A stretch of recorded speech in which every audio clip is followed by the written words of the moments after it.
Reddit, am I the a-hole by r/?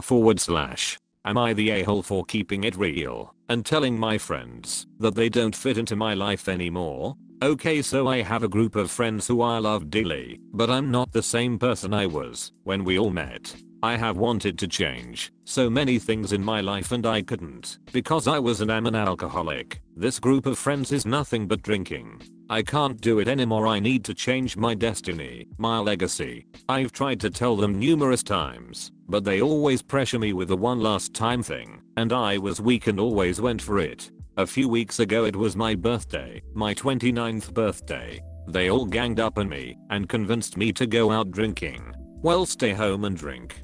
So I decided to do it, and it was a mistake. The entire time I was regretting the decision, and as I got drunker and drunker I got sadder that I was doing it. A few days ago I sent a group text to all my friends and basically told them that I've tried to get sober for years and it's incredibly hard, and as friends I would have thought they'd be happy for me and supportive, but instead they do the opposite and pressure me to drink. They know drinking gets in the way of my plans for my life, but it seems they don't care. Anyways, I told them that I'm moving forward with my life, and as of now I don't see any of them in my future. I've gotten calls and texts, but have ignored them all. I feel better. I feel like a weight has been lifted off my shoulders, but at the same time I can't help but feel like I was kind of it, and I the wrong one here. NTA. Friends that pressure you to do something they know you don't want to do aren't friends. Edit. Thank you for the awards. I'm glad my comment is helpful. I'm an alcoholic. Haven't had a drink since August 24th, 2004, so it's been over 16 years. One of the hardest things I've ever had to do was end my friendship with my best friend, who I would totally get drunk with all the time. He could not understand that I couldn't have just one. Sometimes you have to do things for yourself. NTA. Adding myself to this one. Getting rid of toxic relationships you thought were the best is a hard thing to do, but in the end it needs to be done, or it's going to be very, very hard. I had to do this with my GF at the time and a lot of friends. You'll find out that those who mind don't matter, and those who matter don't mind. 7 years, 29y/0. It will take a while, and you'll miss who they were and the relationship you had, but once the train wreck stories start rolling in from casual acquaintances, you'll realize bullets were dodged. Been there, done that. I miss who she was, I miss so many things, but I don't miss the train wreck. Took me 10 years to finally drop my 2 best friends. I admit, I was mostly an absentee friend, went to college, proceeded to med school. I had my own share of dramas that I mostly kept to myself, but I was always trying to be there when they need me. Both had depression and history of self-harm. 2 years ago, I found out they've been spreading lies about me, how I was trying to get to their BF/fiance who I met like twice. I miss them, but I don't want that friendship anymore. I had a best friend for about 20 years. Literally the first visitor when I was born. She was super toxic. 4 years I put up with abuse. For example, I made art and some people wanted to buy it and named a price themselves. She said I didn't deserve any of it. She argued with me about the smallest things, and if I pulled out Google to settle it, she'd get even more angry. It was really bad, and I had to break up for my own well-being. We had a bit of a break in communication before this, and when I explained that I just can't put myself in all of that hurt again, she started with that manipulation she used for so long. I've changed, I've grown, I kick myself for treating you like that. And when I kept my stance, she fell back into the old habits and proved she hadn't changed at all, and it just gave me all the more power to leave. I still miss her when I see stupid shit that reminds me of her, but I know I cared more about her than she cared about me, and I deserve better. As do you. I'm proud you left that situation. It's never easy, but it really does feel like a huge weight got lifted. That's exactly how I feel about one of my best friends I dropped 2 years ago. We were friends for over 20 years, and she was just becoming more and more toxic as we got older. She had children, and once I saw her treating them with the same toxicity as she did her husband and other friends, I knew I just couldn't sit there and watch it. I don't miss her, I miss who she used to be. Exactly that. I miss the good times when we were younger and had less stuff to deal with in life. Now I have a full-time job, I have enough stress there, don't need it when I get home too. I stopped talking to a friend I realized was toxic. She was Regina and wanted me to be Gretchen. TBH, she really was there for me a lot of the time, and we talked, cried, and laughed about everything.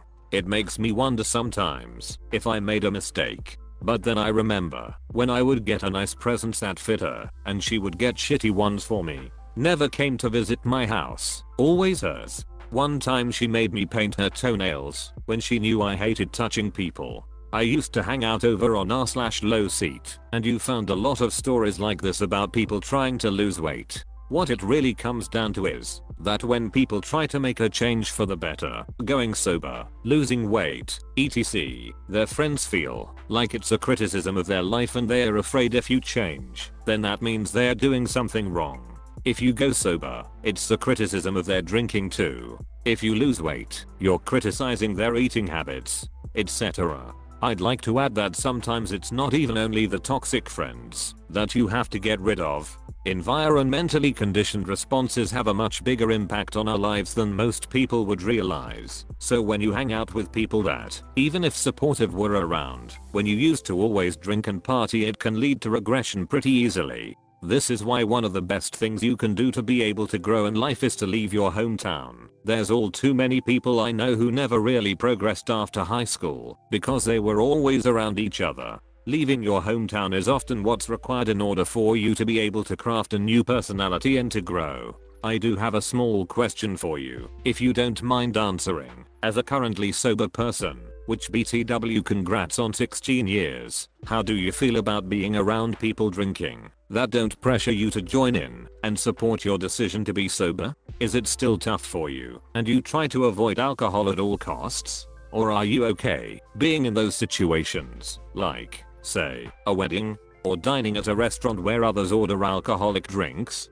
I'm honestly really curious. If I were to ever have friends in that spot, I'd want to know if I were being a bad friend by possibly having a drink around them, so long as I don't pressure them to join.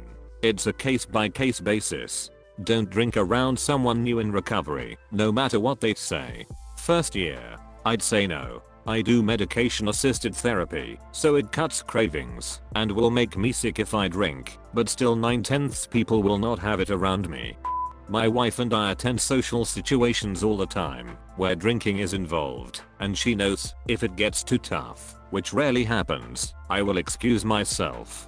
It gets easier as time passes, but I'm always aware that I just cannot drink alcohol because of the cycle of losing my impulse control. It is just my experience. If you were at all raised around angry alcoholism, you become very sensitive to that point where a drinker suddenly becomes a drunk, suddenly is teetering on that edge of uncontrollable reactions to whatever is going on around them. Even happy and hilarious drunks are ticking time bombs for you, and comedians who depend on that state to perform simply are not funny to you.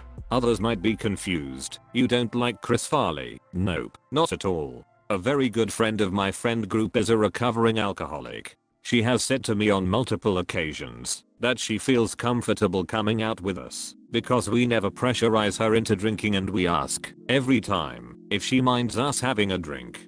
She's a good enough friend that if she's having a bad spell, she'll say honestly she would rather we didn't this time, but if we really want to, she'll excuse herself. Of course, the one time she said she'd rather we didn't, none of us did. Her company was more important than a glass of wine. But the vast majority of the time, she's not bothered by us having a few drinks. I'd suggest talking to your friend and seeing what works for them. I had a drug problem several years ago, and I definitely agree some of the hardest parts are letting go of the friends who still make the decisions to do the things you can't anymore. I had to let go of pretty much all of my close friends because all of the work I put in would have been wasted if I kept hanging out with them. Definitely NTA. I've had similar problems, but I kept on hanging out with those friends, thinking that I could just say no and they would accept it. Long story short, they wouldn't take no for an answer, and I ended up in the hospital a few months later. I think it's great that you're trying to quit. Distancing yourself from the friends who pressure you is the best option. They don't have your best interests in mind. They don't actually care that it's a problem. It sucks, But once you make the decision, you'll feel a lot better, trust me. Oh, you made it this far? You're a beast. Don't forget to hit the like button and subscribe. Okay, bye.